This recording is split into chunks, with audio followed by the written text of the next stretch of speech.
आत्मा नमस्ते सर्वांना.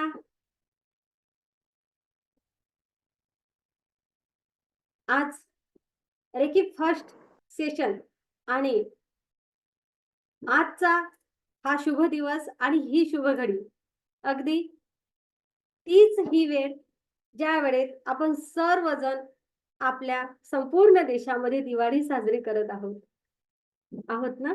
आणि रामलल्लाच आगमन म्हणूया, प्राणप्रतिष्ठापना आपल्या अयोध्येला झालेली आहे आणि म्हणून आपण सर्वांनी आज दिवाळी साजरी केली आहे. प्रत्येकाच्या घरी आज हा उत्साहाचं वातावरण आहे. नक्कीच काही लोक आजच्या दिवसाला मानतात, काही लोक नाही मानत. हा ज्याचा त्याचा प्रश्न आहे. पण जर सगळे लोक दिवाळी साजरी करत आहे, जर सगळे जण आनंदी आहात, तर त्या आनंदामध्ये आनंद मानायला काय हरकत आहे? आपण कृतज्ञता ठेवूया ना प्रत्येक क्षणाची. बरोबर?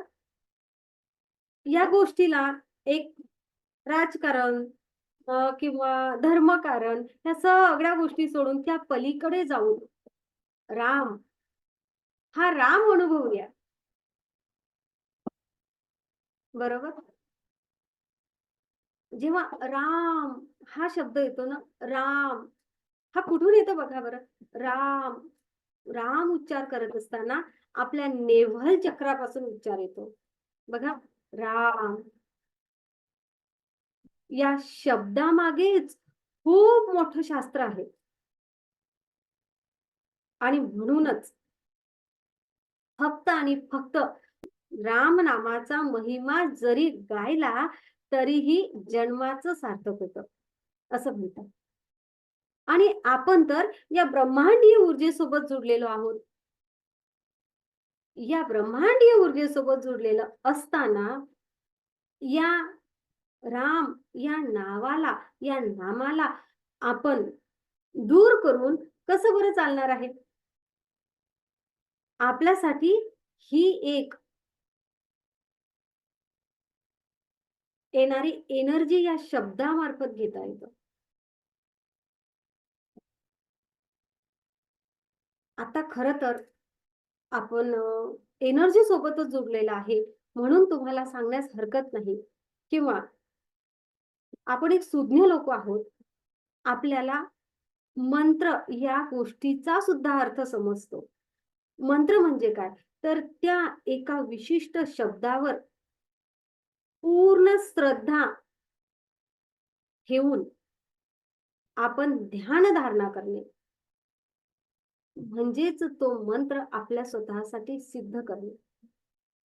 आणि सांगू, सर्वश्रेष्ठ मंत्र हा राम आहे.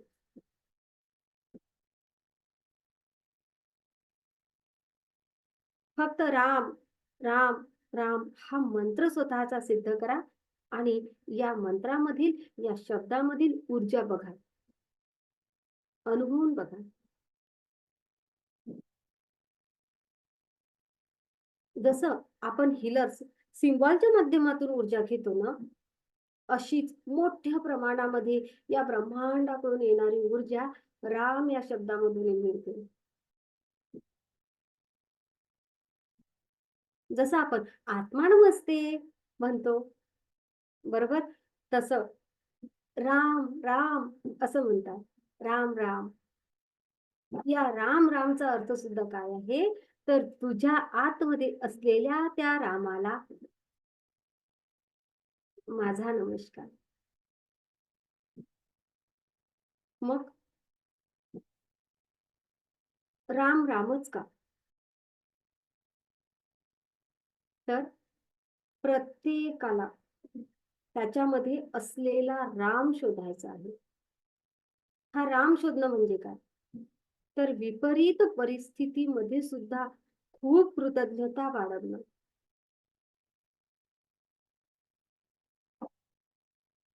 विपरीत परिस्थितीमध्ये सुद्धा कृतज्ञतेचा उच्चांक गाठणं. रावणासोबत मोठं युद्ध होत असताना सुद्धा रावणाप्रती आदर आणि त्याचा सन्मानच ठेवणं. जिंकून सुद्धा अहंकार न येता त्या रावणाचे इतरांच्या गुणांचा मोठ्या प्रमाणात सन्मान करणं. एखादी व्यक्ती काय आहे हे तिच्या गुणांनी तिला स्वीकारणं आणि फक्त जात, धर्म, भेद ह्या सगळ्या गोष्टींच्या पलीकडे जाऊन एक सजीव म्हणून प्रत्येक व्यक्तीकडे, प्रत्येक गोष्टीकडे पाहणं आणि त्या प्रत्येक सजीवामधला सद्गुण हेरून घेऊन त्या सद्गुणांचाच उपयोग करणं आणि सद्गुणांनाच पुढे नेणं म्हणजे राम. आणि जर का आपण विचार केला ना तर राम राम आपल्या समोर जे श्रीराम प्रभू ठेवलेले आहेत, आपण जे अभ्यासले आहेत, त्या श्रीराम प्रभूच्या आयुष्यामधला एखादा किती एखादा एक एक गुण जरी आजच्या प्रत्येक मानवाने घेतला ना तर आपल्या आयुष्याचं सार्थक आहे. एक गुण. किती गुण आहेत त्यांचे? का म्हणतात त्यांना मर्यादा पुरुषोत्तम, सर्वश्रेष्ठ मानव.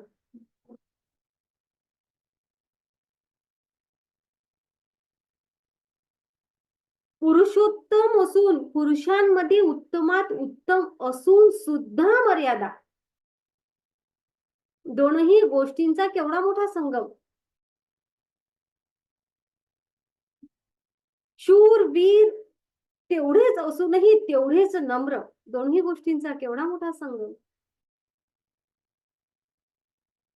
राजपुत्र होते आणि राजपुत्रांनी जर म्हटलं असतं ना तर त्यांना वनवासातही सगळ्या सोयी सुविधा मिळाल्या असत्या, बरोबर.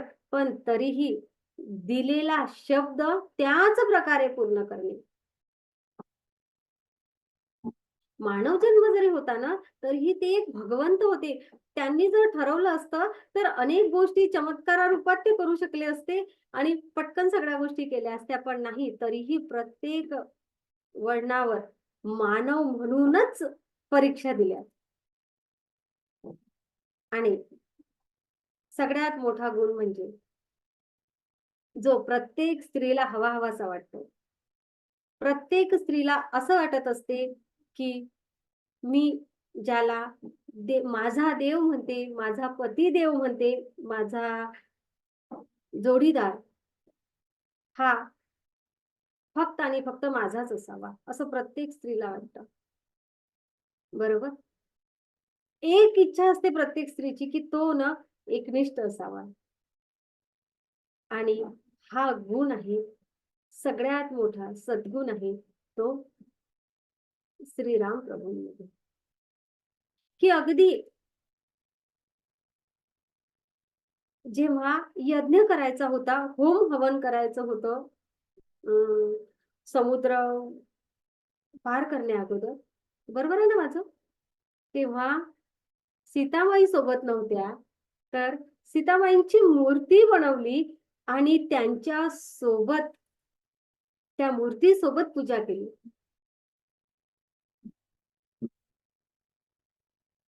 किती ते एकनिष्ठत्व, किती ते तो त्याग. त्यांना तर 3 आई होत्या, बरोबर ना. जो मुलगा 3 आईंचा एक मुलगा, लाडका मुलगा असं म्हणूया आपण, ज्यांनी लहानपणापासून घरामध्ये बहुपत्नीत्व पाहिलेलं आहे, त्याच्यासाठी ह्या गोष्टी फार काही कठीण नव्हत्या, बरोबर. पण तरीही स्वतःचं एक अस्तित्व आणि स्वतःचा एक वचन, एक शब्द त्यांनी पाडला आणि तो एक आदर्श घडवून दिला. खरोखर जर विचार केला तर त्यांच्या आयुष्यामध्ये सीतामाईंचा जो त्यांना मिळालेला सहवास आहे खरंच कमी आहे, अल्प आहे, बरोबर. जर आता आपण तर सगळं पाहिलं आहे, तर तरीही एवढा अल्प सहवास असूनही त्याच एका एनर्जी सोबत पूर्णपणे एकनिष्ठ राहणं, हे म्हणजे त्या जन्मामधलं त्यांच्याकडून घ्यायचं सगळ्यात मोठा आदर्श. आपल्याला काय वाटते? प्रत्येक महिलेला वाटते, की माझा जोडीदार असाच असावा. बरोबर? आपण सीतामाई होऊयात. आपण होऊयात तेवढंच एकनिष्ठ, तेवढाच विश्वास ठेवणारं पहिले. जर आपण आता हीलिंगमध्ये आहोत, जर आपण आता रेकी शिकतो आहे, तर आपल्याला काय करावं लागेल? आपल्याला अगोदर सीतामाईंसारखा विश्वास पूर्ण ठेवावा लागेल,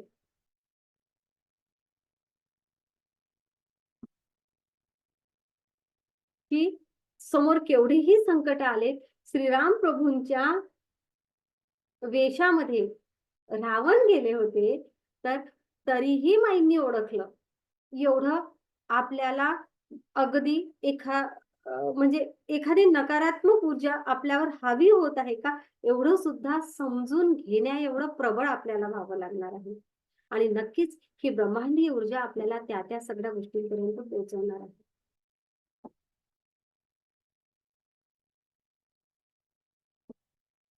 नक्कीच. मी येथे असं म्हणेल, की श्रीराम प्रभू तेवढेच श्रेष्ठ होते आणि सीतामाई सुद्धा तेवढ्याच श्रेष्ठ होत्या आणि त्या तेवढ्याच श्रेष्ठ होत्या. त्यांच्यामध्ये सुद्धा तेवढीच शक्ती होती. आई लक्ष्मीचं, आई पार्वतीचं रूप त्यांच्यामध्ये तेवढीच शक्ती होती. पण त्या जन्मापासून जसं आपण श्रीराम प्रभूंपासून अनेक गोष्टी शिकलो आहे ना? सेम तशाच सीतामाईंपासून सुद्धा आपल्याला एक स्त्री म्हणून शिकायचे आहे, की पालन-पोषण करत असताना, मुलांचं पालन-पोषण करत असताना केवढा मोठा तो त्याग होता, की एकट्या सीतामाईंनी त्यांच्या बाळांना मोठं केलं. बघा, आजच्या काळामध्ये अनेकदा काय होतं, तर जेव्हा आई आणि वडील एकत्र नसतात किंवा आई आणि वडील यांच्यामध्ये एखाद्या गोष्टीसाठी वाद होतो, तेव्हा आपल्या घरामधलं वातावरण काय असतं? सांगू तुम्हाला? अनेकदा असं होतं. माझं वाचन आणि अनुभव आणि अनेक साऱ्या गोष्टींच्या मधून तुम्हाला सांगते. एक लेख मी वाचला होता. आता याला कसं म्हणता येईल?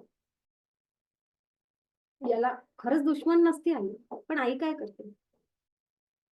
अनेक वेळा त्या अनेक गोष्टी संसारामध्ये कमी पडत असतात. अनेक वाद होत असतात. अनेक विवाद होत असतात.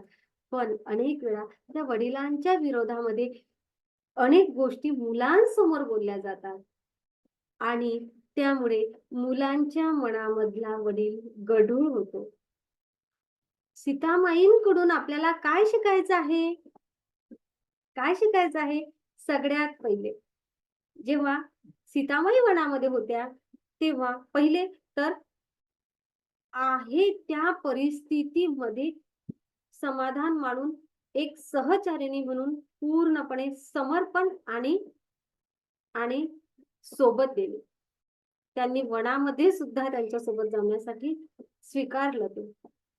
बरोबर? त्यानंतर सीतामाईंनी काय केलं? जेव्हा लंकेमध्ये होत्या, तेव्हा त्यांची तपस्या एवढी मोठी होती, की अनेक गोष्टींना त्या सहजपणे तोंड देऊ शकल्या. परीक्षा होती त्यांची, पण त्यांचा दृढ विश्वासही होता, की माझे राम मला येऊन घेऊन जाणार आहे. बरोबर? तेवढा विश्वास स्वतःमध्ये असावा. एवढंच नव्हे, तर जेव्हा अ, पुन्हा राज्य स्थापित झालं, पुन्हा यांना सिंहासन मिळालं, तेव्हा सीतामाईंचा त्याग केला गेला. पण त्या त्यागामध्ये सुद्धा सीतामाईंनी काय केलं? तर तेव्हा सुद्धा एक विश्वास ठेवला, की ही माझी परीक्षा आहे. आजच्या जगामध्ये असा कोणी कोणाचा त्याग करणार नाही. बरोबर? असं कुठेही काही होणार नाही. अनेक जणांचा आक्षेप येईल, "मॅडम मग आता लगेचच आमचा त्याग केला तर आम्ही काय करावं?" नाही. आता कायदे आहेत, अनेक साऱ्या गोष्टी आहेत. बरोबर? पण तेथे आपल्याला काय शिकायचं आहे, या प्रसंगातून आपण काय घेतलं? तर या प्रसंगामधून मी असं शोधलं, की सीतामाई राम श्रीराम प्रभूंपासून लांब होत्या. पण तरीही एकट्यांनी बाळांचा सांभाळ केला आणि बाळांचा सांभाळ करत असताना त्यांनी त्या कालावधीमध्ये श्रीराम प्रभूंचे गुणच गायले. मुलांना असं जरी सत्य सांगितलं नाही की तुझे वडील कोण, पण तरीही त्यांनी मुलांना त्यांच्या वडिलांप्रती द्वेष भावना निर्माण केली नाही. हे आपल्याला शिकायचं आहे. किती ती कृतज्ञता. कारण आपण आता कृतज्ञतेचे सेशन घेत घेत इथपर्यंत आलेलो आहे. केवढी ती कृतज्ञता आणि केवढं ते समर्पण. का नाही? का नाही? आणि हाच गुण का सांगितलाय मी? हा गुण यासाठी सांगितला आहे की आजच्या जगामध्ये वावरत असताना खूप धावपळ आपली सगळ्यांची होते, मान्य आहे. अनेक साऱ्या गरजा वाढल्या आहेत, मान्य आहे. आणि ह्या सगळ्या गरजा पुरवता पुरवता या संसाराला लागणाऱ्या अनेक गोष्टी कमी पडतात. कधी कुटुंबाकडे दुर्लक्ष होतं, कधी वेळ दिला जात नाही, तर कधी या दगादगीच्या जीवनामध्ये अनेक लोक चुकीच्या मार्गाने जातात. बरोबर? अगदी सगळे प्रत्येक व्यक्ती प्रत्येक ठिकाणी योग्यच असेल असं नाही. आपण मानव आहोत, आपण देव नाही. श्रीराम प्रभू आणि सीतामाई भगवंताचं स्वरूप होत्या. पण एक लक्षात असू द्या, आपण प्रत्येक जण त्या परमात्म्याचाच एक अंश आहे. आपण प्रत्येक जण त्या परमात्म्याचाच एक अंश आहे, या ब्रह्मांडाचाच एक अंश आहे. आणि हे ब्रह्मांड विशाल आहे, आपण मात्र सूक्ष्म आहे. पण लक्षात असू द्या, जर का एक समुद्राचा मोठा समुद्र आहे आणि त्या समुद्रामधलं छोटंसं पाणी जरी घेतलं ना, तरी जे गुण त्या समुद्रामध्ये मधल्या पाण्यामध्ये आहेत, तेच गुण आपण त्या समुद्रामधून घेतलेल्या छोट्याशा पाण्यामध्ये सुद्धा आहेत. बरोबर? तेच असणार. तेच क्षार असणार, तेच सगळं असणार, तेच असणार. याचाच अर्थ असा की ज्या अर्थी आपण त्या परमेश्वराचं एक छोटं स्वरूप आहे, या ब्रह्मांडाचं एक सूक्ष्म स्वरूप आहे. आपण प्रत्येक जण त्याच अर्थी त्या ब्रह्मांडामध्ये असलेले सगळे गुण आपल्यामध्ये असावे. आणि आजच्या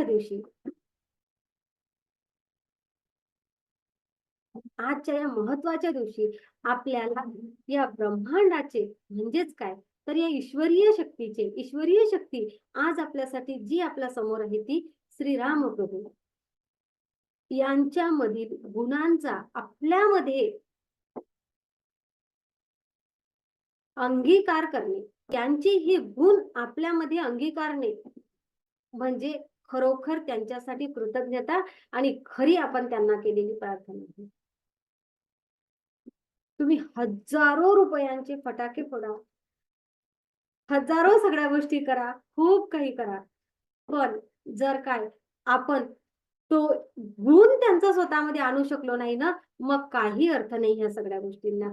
आज आहे, उद्या आपण हा उत्साह विसरून जाऊ.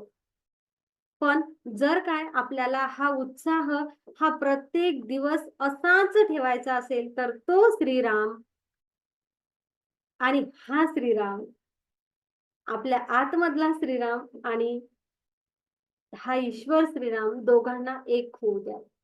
म्हणजेच काय, तर त्या ईश्वरीय शक्तीचे गुण जेवढे काय होईना ते आपल्यामध्ये आणण्याचा प्रयत्न करूया. आपल्या आयुष्यामध्ये पुढे जात असताना आपण एक करू शकतो, आपण स्वतःमधील राम शोधूया आणि सोबतच आपली जी पुढची पिढी येत आहे, आपले जे मुलं आहेत, यांना आपण राम म्हणून कशा प्रकारे स्वतःमध्ये बदल घडवावा, या श्रीराम प्रभूंचा आदर्श कसा ठेवावा, हे शिक्षण आणि हा वसा आपण आपल्या मुलांना देऊ शकतो. आणि हे जर आपण केलं तर खरोखर या संपूर्ण विश्वामध्ये विश्वशांती नांदायला वेळ लागणार नाही.